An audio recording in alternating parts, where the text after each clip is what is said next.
नमस्कार, स्वागत है मेरे YouTube चैनल में। भारत और कतर के बीच, दोनों देशों के बीच अभी ज़बरदस्त डिप्लोमेटिक लड़ाई झगड़ा चल रहा है। क्यों?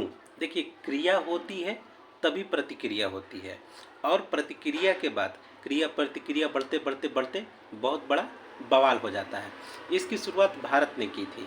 इसलिए ऐसे की थी कि देखिए, कतर का जो पर उतरने की शुरुआत हुई थी ये 19 अक्टूबर को हुई थी, और उनको फांसी की सज़ा कब सुनाई गई है? 26 अक्टूबर को। भारत सरकार का एक डिपार्टमेंट है डीआरआई।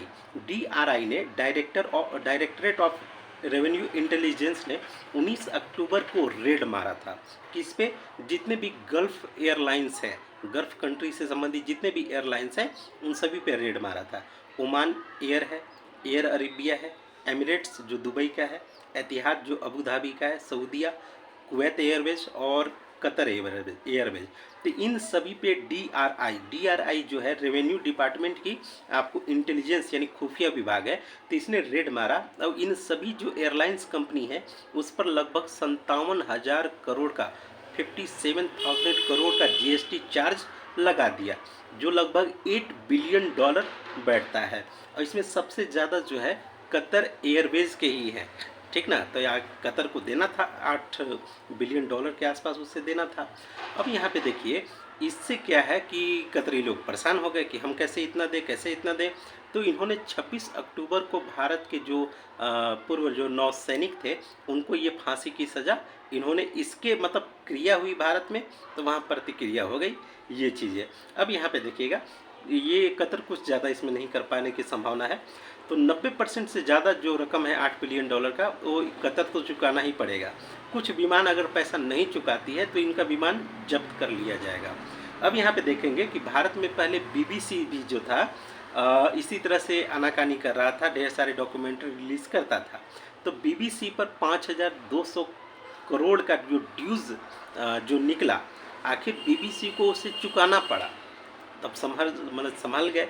अब इसी तरह से जो अल जजीरा है, जो इंग्लिश में आती है, भारत में अधिकांश लोग नहीं देखते हैं, जो देखते हैं वो सेकुलर लोग हैं, वही देखते हैं, क्योंकि उनकी भाषा अरबिक और इंग्लिश टाइप की है, तो यहाँ लोगों को समझ में नहीं आता।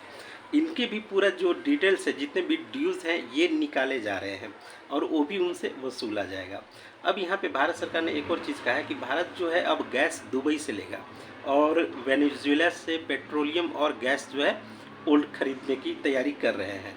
अब यहाँ पे देखेंगे कि कहीं ना कहीं भारत सरकार ये जो कतर है इसको गल्फ कंट्री के माध्यम से दोबारा ब्लॉक कराने के प्रयास में भी लग चुकी है, क्योंकि ये कहीं ना कहीं वो जो पूरा इलाका है उसका रोग स्टेट माना जाता है, कतर को माना जाता है। और गल्फ कंट्री भी कहीं ना कहीं कतर को ब्लॉक करने चाहते हैं, ये सारी चीज़ें। अब यहाँ पे जो अमेरिकी नेवल बेस है, कतर क्यों इतना उछलता है, क्यों दुनिया को इतना ब्लैकमेल करता है? इसलिए क्योंकि अमेरिका के इशारे पे करता है। अमेरिका का जो नेवल बेस है वो आपको कतर में है, इसलिए कतर बहुत ज़्यादा इतराता रहता है, इठलाता रहता है।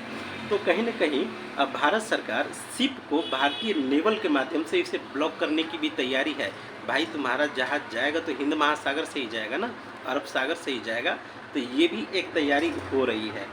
तो कहीं ना कहीं भारत में भी जहाँ जहाँ कतरी फंड आते हैं, कतर से जो फंड आते हैं, उस पर भी अंदर खाने जो है रिसर्च होना चालू हो गई है। बहुत जल्द उस पर भी कार्रवाई होगी।